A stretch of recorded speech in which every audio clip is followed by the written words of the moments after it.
Hello everyone, and welcome back to another Genshin lore video. Today, I'll be going over the history of the two Electro Archons, Raiden Makoto and Raiden A. I'll be going over the lore presented in the Inazuma weapon series, various artifacts, and so much more. Also, if you liked this video, consider subscribing. It helps me out a lot and I'd really appreciate it. Anyways, let's move right on and get into the video.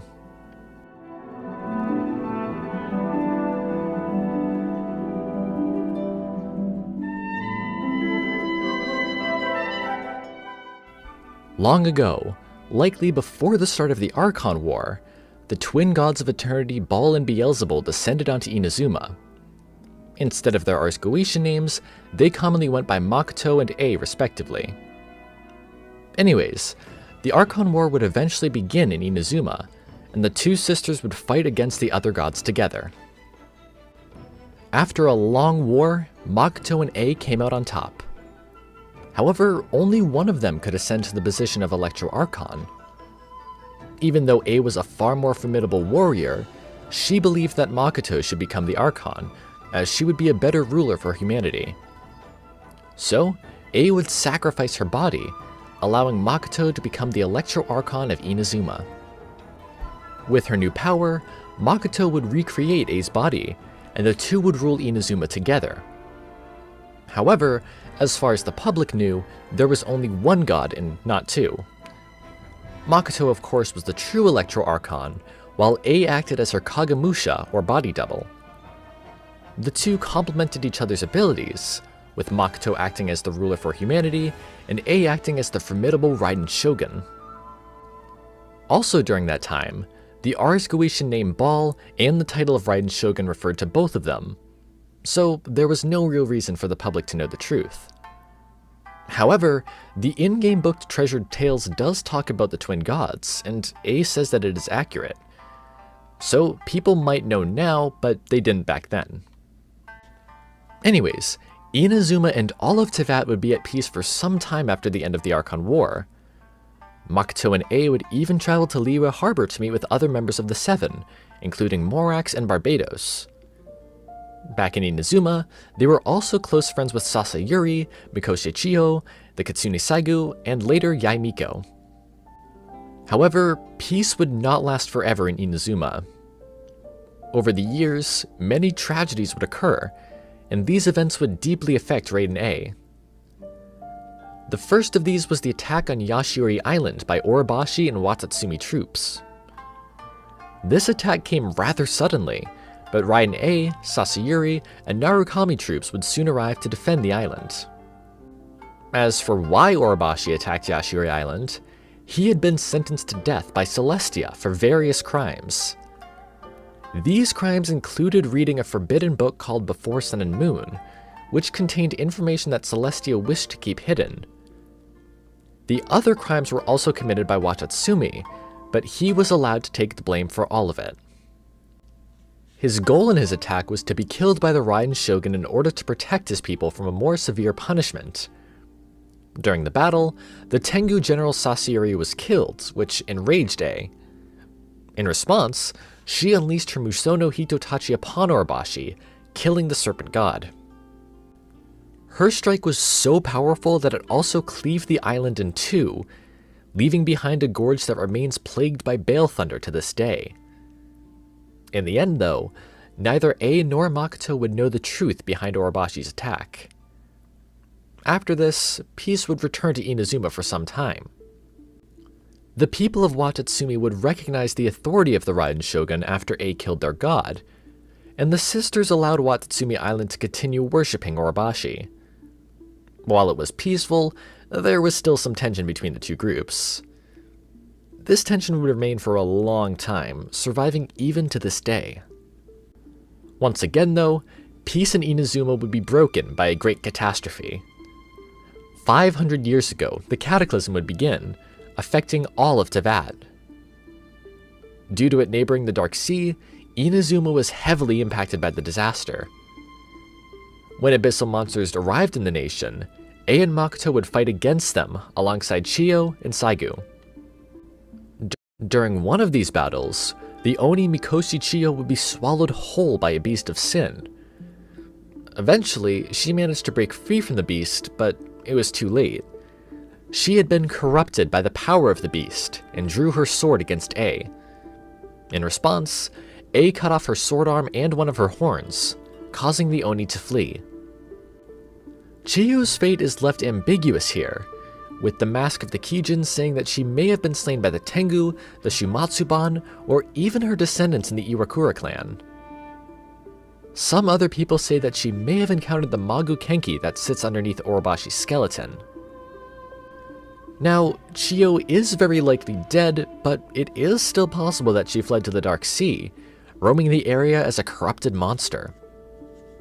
Anyways, at some point, the 7 Archons would be summoned to Tunigi Hollow in Sumeru to descend into Conria.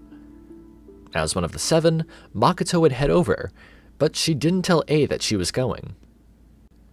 When A found out she had left, she tasked Saigu to protect Inazuma, then immediately went off to help her sister. Upon arriving in Conria, she found Makoto dying. A was able to preserve a piece of Makoto's consciousness though, bringing it back to Inazuma with her. She would hide this piece in a torii gate within Mount Yogo. Additionally, upon her return to Inazuma, A noticed a giant sakura tree that hadn't been there before. This was the sacred sakura, and A was surprised to see it atop Mount Yogo.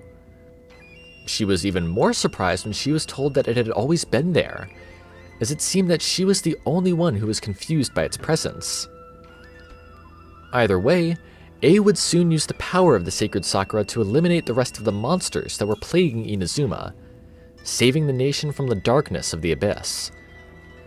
However, the Kitsune Saigu would die in this process as well, as she had been gravely affected by abyssal filth. The cataclysm deeply affected A, especially with the loss of her sister Makoto. Due to Makoto's death, A would obtain the Electro-Gnosis and rise to the position of Electro Archon. In this new position, she would work to seek out her vision of eternity, even going as far as to experiment with Conrian technology. She wanted to use this technology to create a puppet version of herself, a physical body that would not be affected by erosion. Early on in her work, she created an experimental puppet as a proof of concept.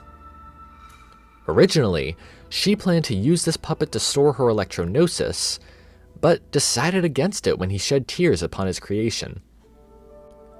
Believing he was too gentle for the task and not wanting to kill him, she sealed his power as a divine creation and allowed him to take control of his own life.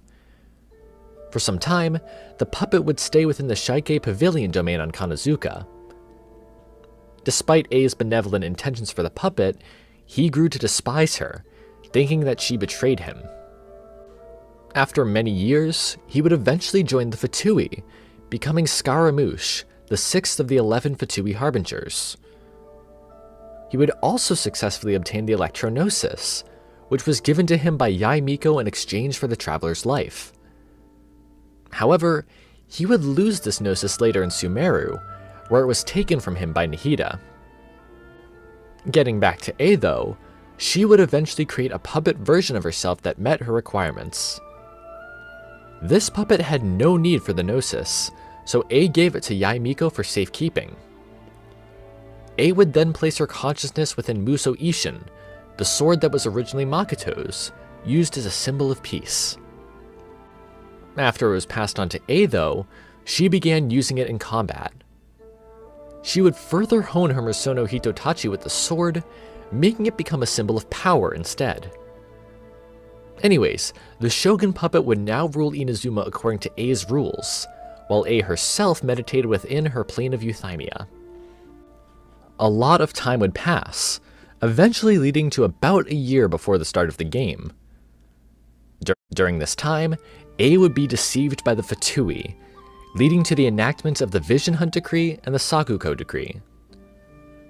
This shut Inazuma off from the rest of Teyvat, while also forcing the people of Inazuma to give up their visions. After these decrees came into place, the people of Watatsumi would form the Watatsumi Resistance, led by the divine priestess Sangonomiya Kokumi. This would be the start of the Inazuman Civil War, which also opened up the opportunity for the Fatui to produce and provide delusions for the people. Eventually though, we arrive in Inazuma and work to fight against the shogunate and these decrees. During a ceremony where Toma almost lost his vision, the traveler attempted to fight A, but lost. The shogun puppet would almost kill the traveler, but we would be saved by Toma. After this, we would train with Yae Miko to learn how the shogun fights, leaving us better prepared for a rematch. Eventually, we would make it back to Tenshukaku, where we once again met Senora. The traveler would challenge her to a duel, and after a tough fight, Senora would be defeated. The shogun puppet would then walk forward, showing no hesitation as she killed Senora with the Misono Hitotachi. She would then allow us to leave Tenshukaku, but then ambushed us the moment we exited the area. Kazuha would save us from her attack, allowing us to re-enter the plane of Euthymia for a rematch. We would be victorious this time, and A would abolish the Vision Hunt decree. She would then begin to rethink her ideas of eternity, causing the shogun puppet to see her as an enemy of eternity instead. Eventually, the two would duel for 500 years within Makoto's realm of consciousness, with A eventually coming out on top. At this moment, a piece of Makoto's consciousness would appear from Muso Ishin. Before her physical death, she placed this shard of her consciousness within the sword, hoping that it would help A later on. This shard would give A a certain seed that, when planted, grew the sacred sakura in Inuzuma's past. A would speculate that Makoto must have had some help from Istaroth, the god of time, in order to accomplish this. It's also implied that Irminsul was tampered with here, causing people to think that the tree was always there. Anyways, after all of this, A would abolish the Sakako decree as well, opening Inazuma to the rest of Teyvat once again. A is now playing a more active role in Inazuma, even participating in the nation's TCG tournament. As for her future, I think we will hear of her improvements she will make for herself and Inazuma throughout various quests and trips to the nation. Beyond that, I believe she will definitely have a big role in the story's endgame, just like the other Archons. Anyways, that's pretty much it for the history of the twin Electro Archons, Makoto and A. The Harbinger series, where I'll be diving into the potential lore and theories revolving around the unreleased Harbingers. And today, let's talk about the second Harbinger himself, Il Dottore. But before I begin with that, I actually want to plug in another extra lore question about him. What does or can he know about the divine, about the state of the world, or about the mysteries of life prior to the existence of Celestia? So, let's begin. Disclaimer, this is all just a bunch of theories and are not indicative of the final product. Il Dottore, the Doctor, or my favorite epithet, Dr. the Doctor, is the second of the currently known 11 Harbingers. Known as a scientist and researcher managing the laboratories of the Fatui, he was previously recruited by Piero centuries ago and was responsible for several breakthroughs for the Fatui Harbingers. He's analytical and cunning, described by Nahida's character story as the following. His knowledge of the values rooted in this land was without peer, and thus had he intended to take advantage of Nahida's curiosity and sense of responsibility from the very beginning. Indeed, the way he saw it, there could be no bargaining chip more suitable than knowledge. He's also very cruel and apathetic to others when it comes to furthering his research, not really caring who or what he has to go through if it means getting by. His main projects were in inorganic life, his fascination being in the creation of things and equipment to transcend humanity and become on par with the gods. This is why he's fascinated in incorporating massive elements into humanity, or testing the limits of the natural body, or even augmenting humans into something else entirely. He's even done these experiments to himself, and has performed this research and experiment for several decades before finally attaining the techniques that would go on to form the basis of his segments. He also doesn't like being wasteful with his resources and enjoys a classic recycling. Whatever that could mean for someone that deems human life as a resource, of course. As a Harbinger, we first met him in the Genshin webcomic, and he was here for important business regarding Mondstadt. Well, more specifically, Mondstadt's children. as they were being used by his subordinate to experiment on and fight in the Fatui underground arena known as heresies. It seems that they're being experimented to fight this tentacle monster thing, and dozens of them have already perished because this child was number 139. We also saw in that comic that when the subordinate did die, he was able to take the organic parts of Dr. Krupp and essentially install him into a new robotic body. For better or for worse. He was also confronted by Diluc after the altercation, as Dottore was present to murder Krupp before Diluc could interrogate him for answers. We also hear from Kale that he was the one who experimented on her when she was a child. She was surrendered to the seer by her family as a call for help, considering that as a kid, she was suffering from Elazar. And unfortunately, that seer Barnabas turned out to be working for the Fatui and surrendered Kale over to Dottore for experimentation. We further know that the Fatui have researched on Elazar and its causes, symptoms, and outcomes for a pretty long period of time.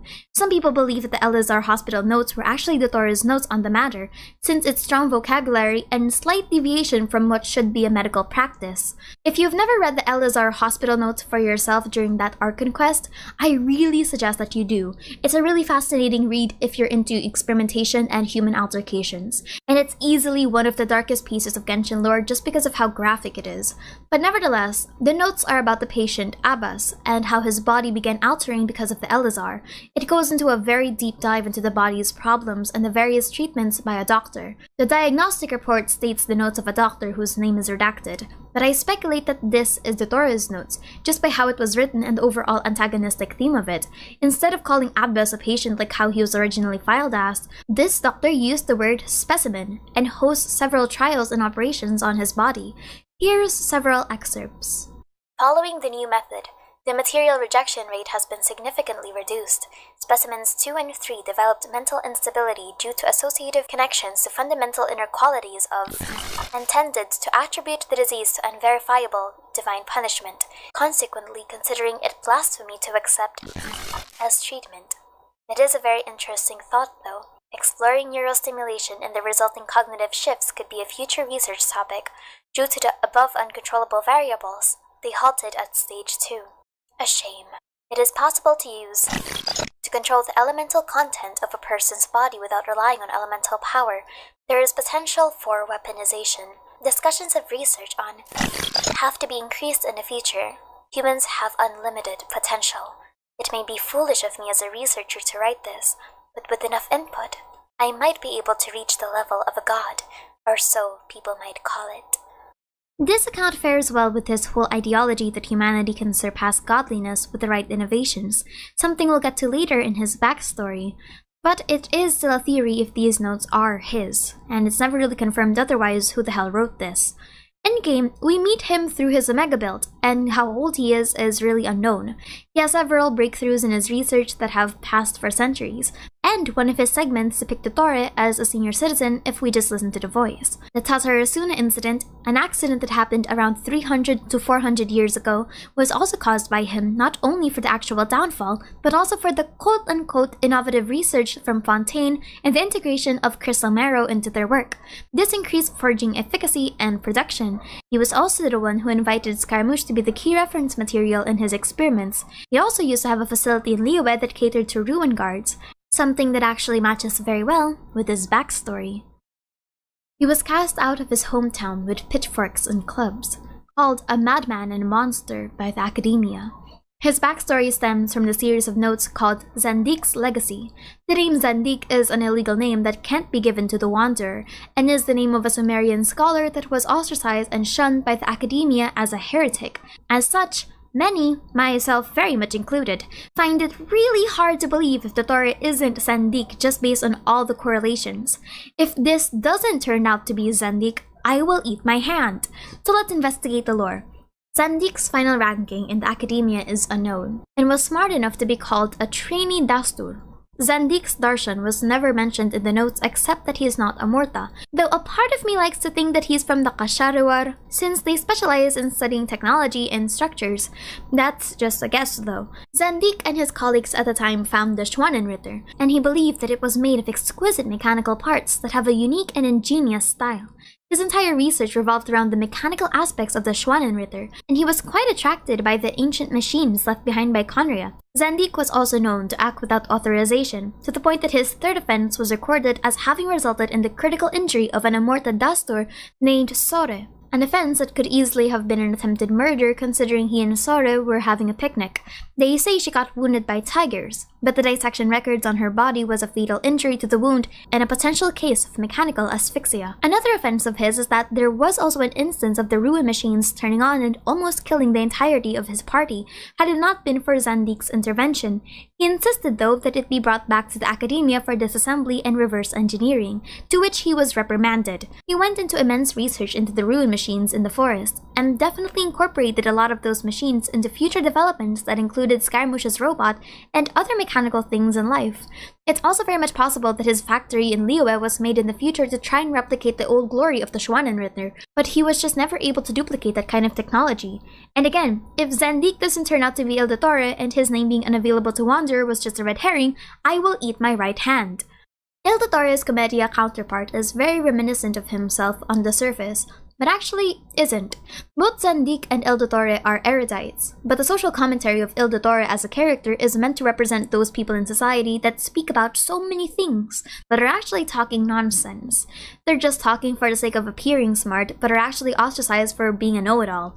On the other hand, Zandik is unimposing, so much so that an insightful person like Tiganari couldn't even directly call him malicious, just utterly uncompassionate. On a lighter note, Il Dottore and Pantalone in the Commedia are comedic foils and are usually pitted against each other. Nice to see that carries over to Genshin with both of them being corporate partners. Dottore is beyond powerful, and his power set is nothing to scoff at. He was introduced in the manga as a champion who defeated Ursa the Drake, and basically used that achievement to hold Mondstadt over the hands of the Fatui as a glooming power difference and indebtedness. He also has his prostheses, well, had them. To be fair, he did destroy all of them allegedly as an agreement with Lesser Lord Kusanali, but the fact is that while he destroyed the current prostheses he had, it isn't like he can't just make new ones, since he definitely has the resources and the knowledge to create them in the first place. He is also referred to by Nahida as something that's transcended her strength, and with all his academic achievements, I can definitely agree with that notion. Dottore is a human that achieved not only longevity, but also perfect simulacra. Well, as perfect as they can be when your personality is horrendous and you start fighting with even yourself. He's also able to mechanically augment others and himself, and has centuries worth of knowledge about both ancient and modern technology, capable of unlocking A's direct seal on Scaramouche and configuring the Akasha to brainwash the Sumerian citizens. His technology alone is such a versatile arsenal that trying to fight him would be a battle of who has more resources than the other. His unit as a second Harbinger is also nothing to scoff at, as his prestige alone is intimidating enough. When he gave the God of Wisdom knowledge that even she didn't know, you know that Dottore is something else. Asking what Dottore knows about the divine is a difficult topic to theorize about, but given his existence for hundreds of years and both his disregard for the limitations of human knowledge, it's not impossible to think that he has knowledge about the time before Celestia and the truth of the world. Dottore's knowledge about the stars being a lie would have led him to future research into the origins of the gods, definitely bleeding that curiosity into the primordial one. But considering that the Fatui have immense knowledge on the Descenders and the origin of the Traveler, I don't doubt Dottore also has a solid idea about the Bishops and that there was a whole civilization that existed prior to the rise of the Seven Archons. There has to be a reason that they're targeting the Gnosis now after years of potential action. Dottore also has immense knowledge on artificial life, making me believe that he's already diving into the art of Chemia and the abyssal power integration. Remember, Scaramouche, prior his assignment of being the sixth, was sent into Abyss for several tests, and Dottore himself has had extensive research into the integration of organic and inorganic life. I don't doubt that the art of Kenya is something that he tried to go through as a part of a research. But that's it for me today. Dottore is a fascinating character with a lot of moral dilemmas that don't just boil down to sympathetic villain or somewhat. He's actually very easy to hate, and I hope that Genshin utilizes that part of his character because Genshin doesn't actually have a lot of evil characters. All the more reason that Dottore stands out. He's the outlier in a sea of sympathy, generally just lacking compassion if it means having the results he needs. He's been an erudite through and through ever since he was young, and is willing to kill for the sake of his research. It's just a very refreshing character, honestly, and I hope we see more of him in the future. Anyway,